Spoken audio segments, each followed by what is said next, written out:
June. Ikaw, Maano? June, Wala. June po, ma'am. Putol-putol. Putol-putol. Mahina signal. Medyo makulimlim kasi dito. Medyo umuulan kasi. Ano ulit pangalan mo? June po. Ilan taon na? Kayo,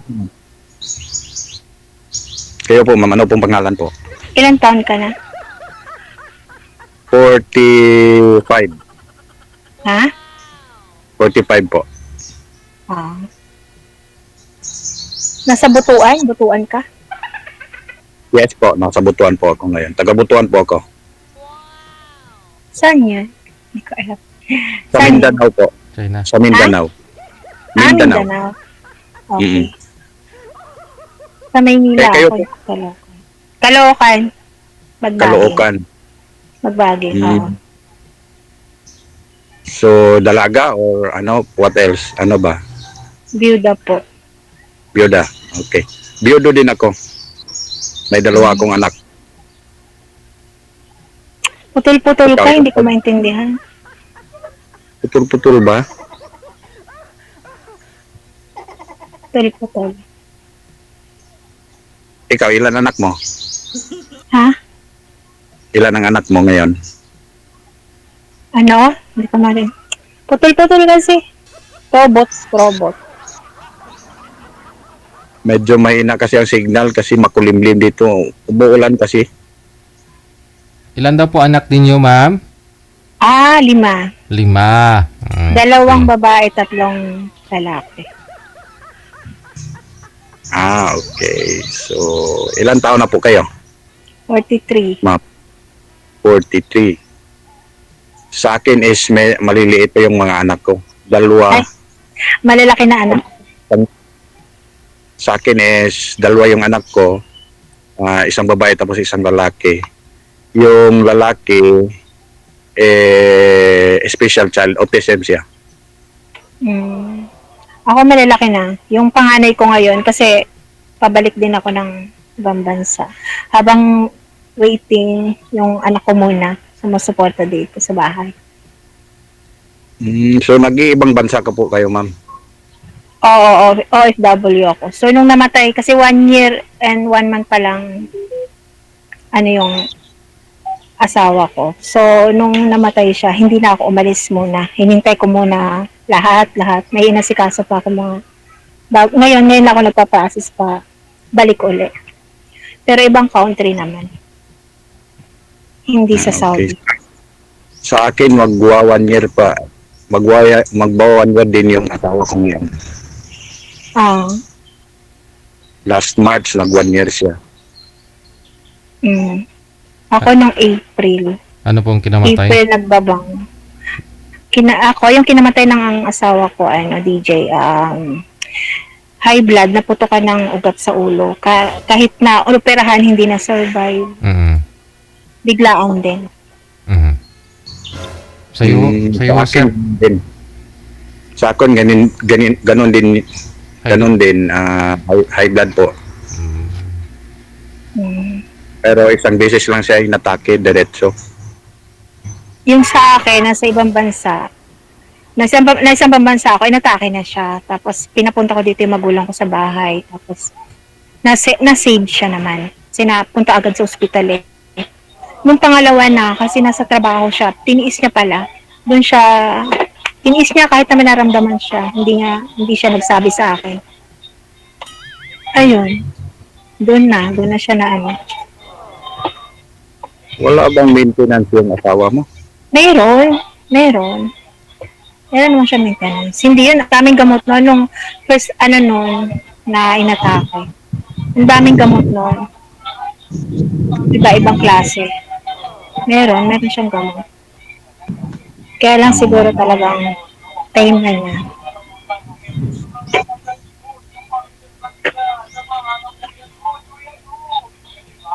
So, ilang taon na po kayong OFW? 3 years ako na nasa Saudi. Tapos umuwi ako. Tapos, ayun, nag-apply ulit. Ilang taon na po yung bunso mo, ma'am? Ako, 9 years old po. Tapos 21 yung panganay ko. Mm. Siya yung nag-ano sa akin ngayon. Nag-stop siya ng school nung... Pero dati nag-aaral siya. Oo. Nung nag-stop na siya kasi nga, Matay. yun nga, sabi niya magtrabaho na lang daw siya. Oo. Sa akin, yung mga anak ko, maliliit pa. Ang panganay ko is 14. Tapos yung lalaki na autism is 11. Mm. Medyo mahaba-haba pa. Mahaba-haba pang Ako din naman, medyo mahaba-haba pang lalakbayin ko sa mga anak ko. Kaya kailangan kong umalis uli. Kasi para sa kanila. Ang hirap kasi dito sa Pilipinas. Hirap dito maghanap ng trabaho. Oo nga. Dito nga sa pinapasukan ko ngayon is add-on yung trabaho namin. Nasa factory kasi ako. Anong factory? Factory po ng posporo. Mababa ang minimum dyan sa sa Mindanao, sa province. Mindanao lang kasi yung pinakababa kasi ang ibang is matataas. Dito sa Mindanao napakababa. Hindi pa tuloy-tuloy yung trabaho, yung pasok. Sa ngayon po DJ, hindi po tuloy-tuloy kasi nagdi-delay yung mga raw materials namin kasi galing ng ibang bansa yung raw materials namin. Akala ko po kasi 'di ba kahoy lang 'yun, sir? Parang plywood. Hindi po, posporo po. Oo, 'yun po yung ginagawang posporo, 'di ba? Yung wood niya, yung plywood. Sa ibang bansa So galing. yung chemical na ginagamit namin is imported.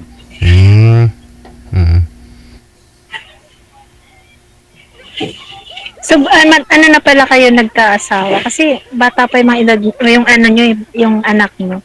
So, nag-asawa kayo, medyo may na. May... 31. Ha? Nawawala? 31. 31. Kasi ako, 22. Nanganak ako sa panganay ko, 22. 21 ako nag-asawa. Kaya, 21 na rin siya ngayon. 21 na rin siya. Kasi DJ, 43 na matagal ako ngayon. kasi akong Yung mga nakausap niyo po, sir. Yung mga nakausap niyo pong dalawa. Wala ko kayong nakatuluyan. wala po. Yung una is nagbalak na kami na magkita in person. Pero ang nangyari is nawala siyang bigla. Dinukot? Hindi na nag-communicate sa akin. Ewan ko kung anong dahilan. Taga Mindanao din po sana. Taga Mindanao po 'yon. Misamis Oriental. Ako lang, ang alam ko ngayon, alam ko ngayon, bumalik siya ng Maynila. Kasi dati nagtrabaho yun sa Maynila. Yung pangalawa naman, weeks lang yun, nawala na agad.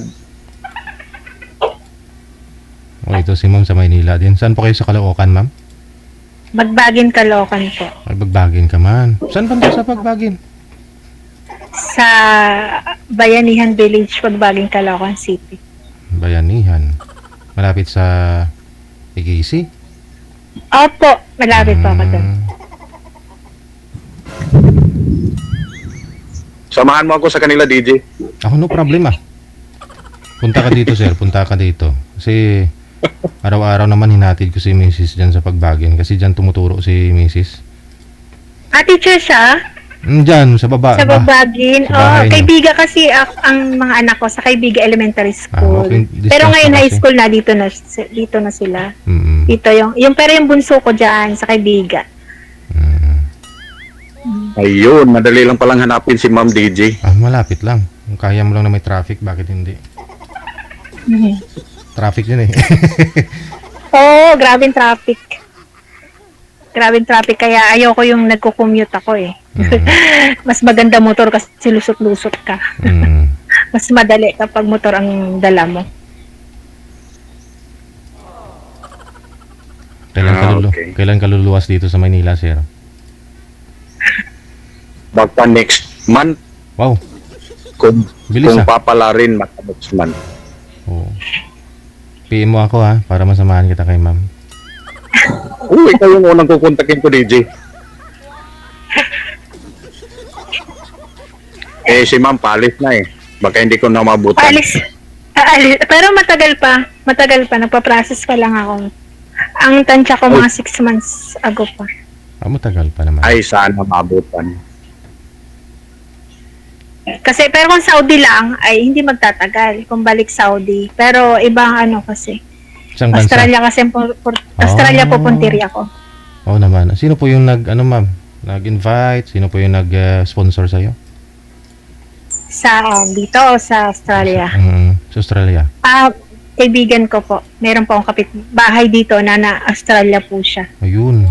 Di ba? Mabait ng kapitbahay. Kaya, oo. Lalaki. Kaya, babae po. Ayun. Babae. Nakakakaba pala dito. Wala kasi. Kinakabahan ako. Bakit naman? First time ko. Umiinit yung mukha ko. Nagbabla? Ano ba yan? Umiinit nga yung mukha ko. Nakakaba. Ganun Kala talaga. ko, Ganun talaga ma'am.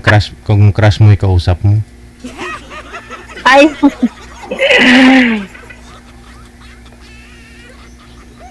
Ano po gagawin? Ano po patrabaho niyo dun sa Australia, ma'am? ganun din po sa helper.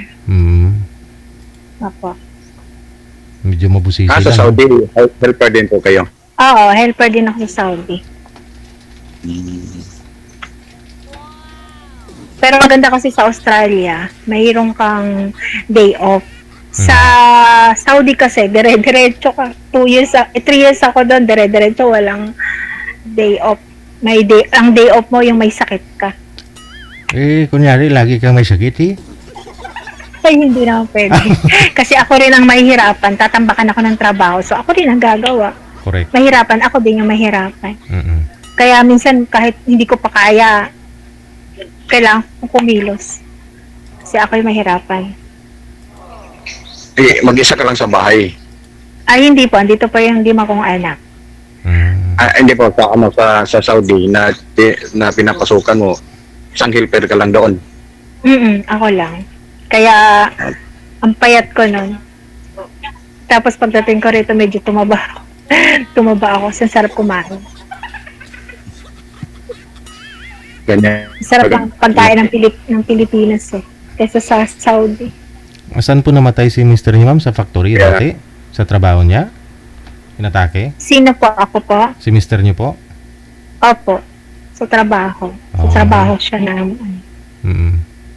Kaya, sagot ng company. Yung ano. At least, no? Kahit pa paano, may nakuha kayo sa company. Opo, Hindi ka meron nabigatan po. sa pagka... Oo, hindi. Oo, kasi... Hindi ka nabigatan sa... tumulong din kasi sila nung nasa ospital yung asawa ko. Tumulong din sila, umabot ng 100 plus ang bill ko. Kasi inoperahan eh. Pinatanggal ko, sabi ko, di baling mag-alaga ako, basta buhay siya. Kasi hindi pa ba ako ready na mawala siya. Tapos, yun, hindi kinaya eh. Hindi na kinaya. Hinigop lahat ng nagkalat na dugo sa utak niya, hinigop lahat. Pero paglabas sa operating room, wala, hindi rin kinaya. Mga ilang oras lang, binawian din ang buhay. Kaya malaki rin ang binayaran nila. Kasi lahat, pinagawa, sabi ko, gawin lahat, mabuhay lang. Kahit na hindi na siya basta andyan siya, nakita ko. Handa naman akong alagaan siya eh. Pero wala eh. Talagang kapalaran na niya. Eh, gano'n naman talaga pag high blood. Eh, yung high blood kasi napaka-traitor na sakit. Oo nga eh. Pero sabi nila hindi. Vital talaga. Pero sabi nila hindi. Kasi nakadepende kasi sa kinakain eh. Oo. Kaya kung gusto mo ma-high blood, hindi kumain ka ng bawal. Mas traidor pa rin yung kaibigan mo. Akala mo okay sa'yo. Pag tumalikod ka, hindi pala. O sir, paano po? Luluwas ka ng Maynila next month. Paano anak mo, mga anak mo? Nandun sila sa manugang ko ngayon. Yung manugang ko yung nagbabantay. Biyanan. Biyanan pala. Oo. Eh, kasi wala kasing ibang magbabantay pag nasa trabaho ko. Kaya doon po sila nila pag kalibing ng asawa ko, doon sila nagpipirmi sa mga biyanan ko. So bali luluwas ka ng Maynila, magtrabaho ka po dito? Meron akong inaatayang bago sa sa Makati, pero hindi pa sure. Baka ang sabi ng employer baka next month pwede na daw akong lumuwas for actual training. Ano po yun? Anong trabaho nyo sa Makati, sir? Ano po? Lineman. Lineman. Ng kuryente. Electrical lineman. Kuryente po. Yun. Kasi electrician po ako dito sa company na pinapasukan ko ngayon. Electrician po ako.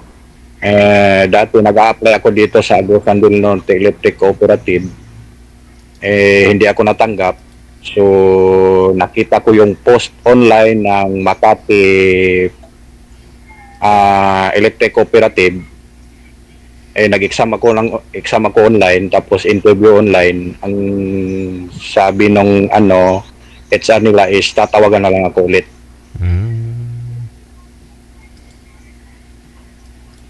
Meron bang Makati? Alam ko Meralco din sila eh. Meralco nga. Meralco nga. Meralco nga yun. Meralco yun. Walang sariling cooperative yung Makati. Meralco nga yun.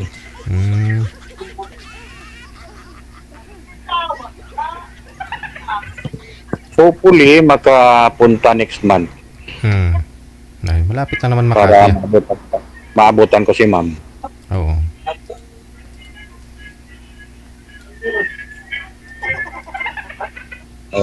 Wala naman sigurong problema, ma'am. Wala na. Wala po bang Hindi naman maniligaw? ako. Hindi naman ako dito sasali. Live to makikita ng kung may sabit. Wala po bang ma'am? Wala po bang manliligaw kayo ngayon? Marami. Pero, Oo. Kaya lang, Ang dami pala. alam mo yung hinahanap mo yung ugali ng asawa, ba't ka makita? Mabait kasi yung asawa ko sobra. Sobrang bait. Sobra. Kaya, sabi ko hindi na siguro makakita ng ganun. mabait, walang bisyo. Meron ako naging naman, 1 week lang, dinak ko na, pati dumper at saka messenger. Ayoko ng ganun ugali eh. Ano po ba, ma'am? Ano po yung pinakayaw mo sa ugali ng lalaki, ma'am?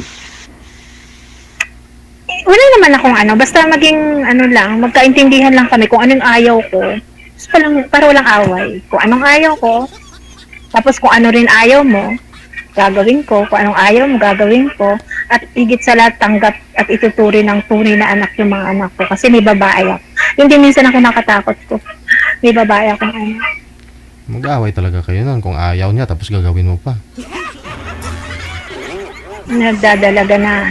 So, iniingatan ko rin. Kaya, gusto ko talaga yung ituturing ng anak yung mga anak ko. Hindi gagawin ng kung anong masama. Paano kung babalik ka na ng abroad? Sino po yung nagbabantay sa kanila? Nanay ko, may nanay pa at tatay ako. Dito. Yan naman ang kasunduan namin. Bago ako nagdesisyong umalis, kinausap ko syempre magulang ko. Dahil wala naman akong ibang pag-iiwanan ng mga anak ko kahit malalaki na yan. Syempre kailangan pa rin nila na meron ditong Kinausap ko sila na alis ulit ako. Sila muna rito sa bahay. Yan.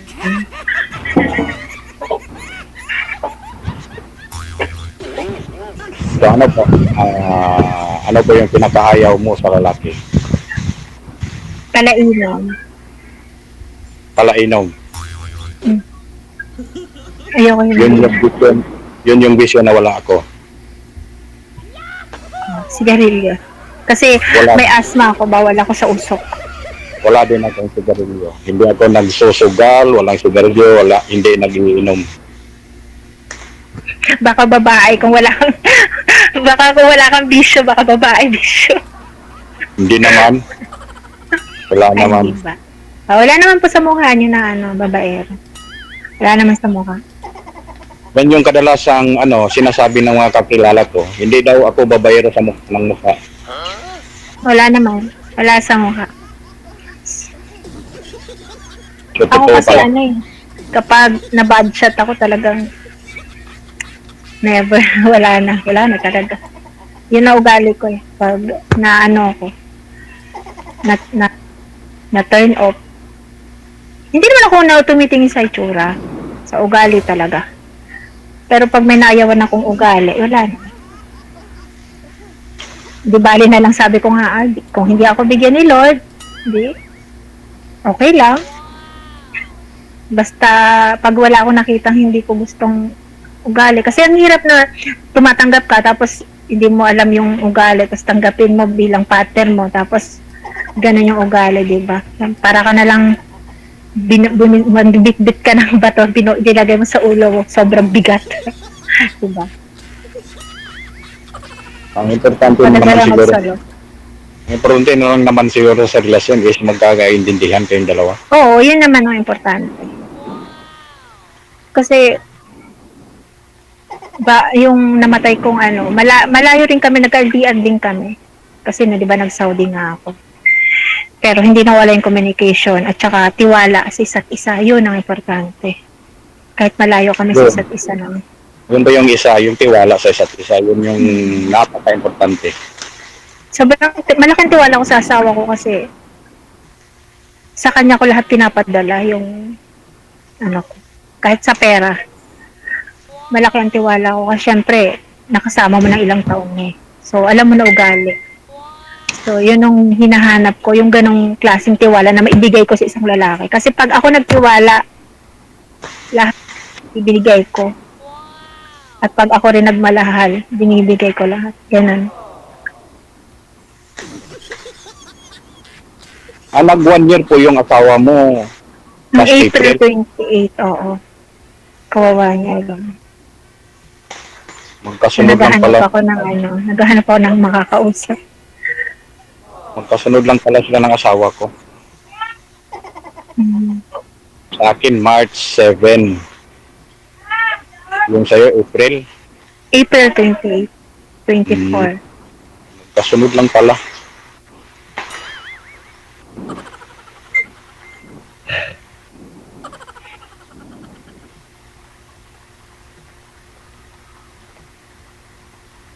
So ngayon, nag-a-apply ka. Nag-a-apply ka ngayon for Australia. Oo. Actually, may employer na ako. May inaantay lang. May employer ka na. So, Meron na. malapit-lapit na yan. Pag may employer na. Hindi ko lang alam eh. Pero, ayaw kasi mag-accept ng Pero, ang tansya ko nga lang 6 months. Pero, ewan ko lang kung maaga. Di maganda. Mas maaga sa 6 months. Baka hindi na kita maabutan dyan. Matagal pa naman yung 6 months.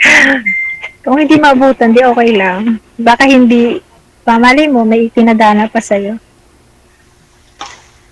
Wala naman sa ngayon. Hindi naman ako ng ibang babae. Nakapokus ako ngayon sa mga anak ko. Kasi maliliit pa. Yun yung priority ko sa ngayon. Yung mga anak ko. Tama yan. Kailangan, lalo na mayroon kang special child, pukusan mo, gano'n. Yun pa yung isa na pinoproblema ko sa ngayon kung paano na yung yung bunso ko. Naghahanap pa naman ng ng comfort palagi. Naghahanap palagi ng mama niya.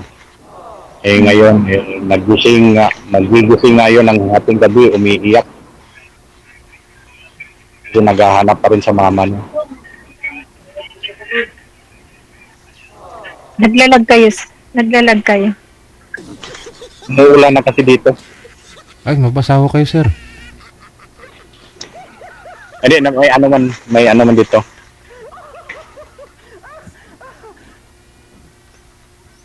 Ang lapad ng kalupaan mo, sir, ah. Ang ilang hektarya yan. Sa likod ng bahay to namin po, DJ. Ang daming saging, oh. Sa kapitbahay yan.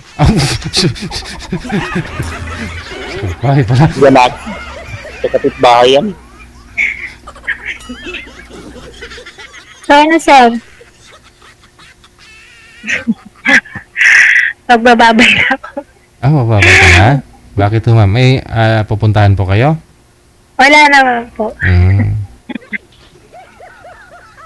Baka na-boring si ma'am, kausap ako. Naboard si ma'am.